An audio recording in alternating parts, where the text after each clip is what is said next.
My name is Dorothy Leone-Glasser. I am a registered nurse specialist and wellness counselor. I am the executive director of the Advocacy for Responsible Care, the lead on the RX and Reach Georgia Coalition, and the chair of the Georgia Bio Patient Advocacy Alliance. Georgia Bio has always been on my radar, and I've been a part of Georgia Bio for many years, being in medicine, being in nursing, and in patient advocacy. We know the importance of connecting the life sciences with the patient advocacy community. So for us, it is critical that we come together and have these events so that the life sciences industry can understand the struggles and barriers that patients face every day, and that patients can learn about the people who are innovating and developing these cutting edge therapies that are saving their lives and improving the quality of their life. Well, we are 49 members strong on the RX and Reach Georgia Coalition.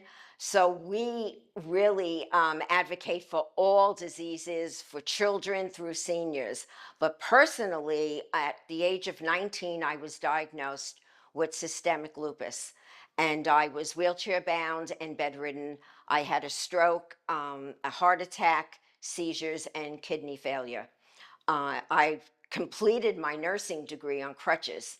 So for me, it was very important to understand that I needed to raise my voice to be able to be heard by my medical team so that I could be engaged in my healthcare future, which at the time was not looking very positive.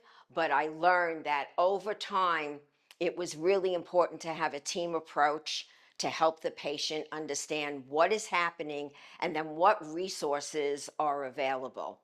I think this is such a great opportunity to also understand the people who develop so many of the treatments and protocols that I've experienced as a patient. Well, for me, it started with me being a part of protocols, cutting edge therapies that were not used for all the patients. Because so long ago, we didn't know what to do with systemic lupus. It was attacking multiple organs, and we didn't have one magic bullet to help cure the disease or even get it under control.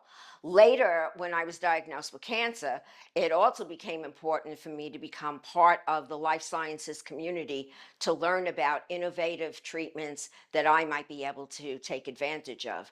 So for all the patients that we help raise their voice and help them to advocate for themselves, we always tell them to look and be a part of what is happening in innovation, what research and development is happening that will benefit their lives, not only to live and stay alive, but to actually be able to improve the quality of the life that they have.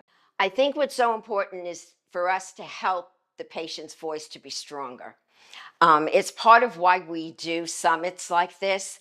It's to help raise their voice and bringing in and collaborating with the life science industries, with physicians groups. It helps us to be able to talk to the people who make policy that directly affects our lives. So we are looking to increase the patient advocacy voice in this country as well as in Georgia. And we're looking to bridge those gaps between the people who are making medical decisions and the diseases that patients have to live with every day. Yeah, I think one of the things that's happening right now for patients is that there are too many cooks in the kitchen. There are too many people who are putting politics into healthcare. We need to get the politics out of healthcare. We need to be able to understand patient-centered legislation is critical. And we can do that. We can increase the affordability of drugs and treatments for patients, as well as be able to move innovation forward. It shouldn't be an either-or situation. We need to be able to do both at the same time to benefit not only individual patients and patients groups and the life science industry, but just to increase the health and well-being of all citizens and Americans.